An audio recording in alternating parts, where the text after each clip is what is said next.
According to critic John Leonard, Maxine Hong Kingston's third novel, Tripmaster Monkey, His Fake Book, is the great American novel of the 60s, despite its 1989 publication.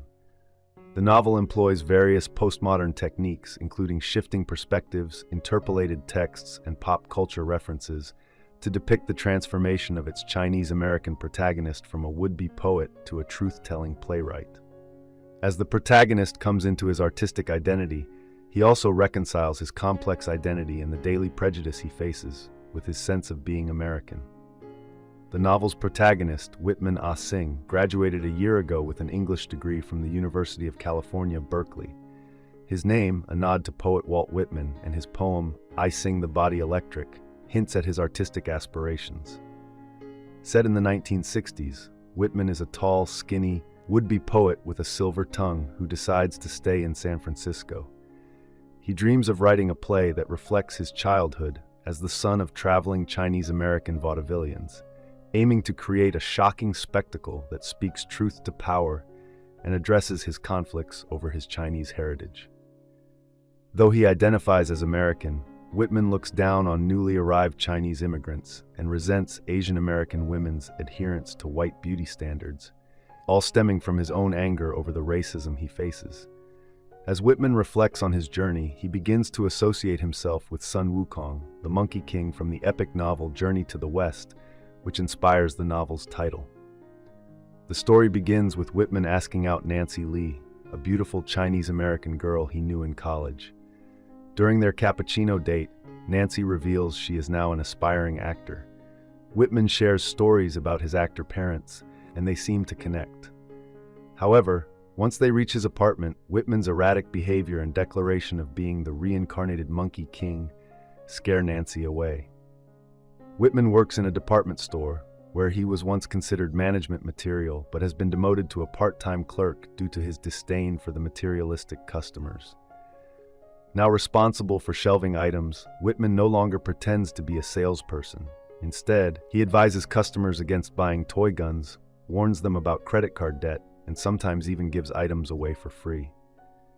The final straw for the store comes when Whitman arranges wind-up monkeys and dolls in sexual positions. Just as he is about to be fired, he quits. At a beatnik party thrown by his best friend Lance, Whitman encounters a variety of counterculture figures in San Francisco. Heroin users debating health foods, intellectual potheads watching a movie while playing cards and discussing their personal lives. A beautiful white woman, Tanya DeWeese, is reciting poetry, which inspires Whitman to confront Lance about traumatic events from their childhood. As the party winds down, with only a few sober people remaining, Whitman performs a quick rendition of his play to entertain them.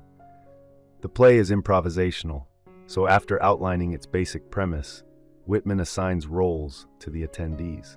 Later, Whitman and Tanya walk home through a nearby park, and Tanya is inspired to ask a passing priest to marry them, allowing Whitman to avoid the Vietnam War draft.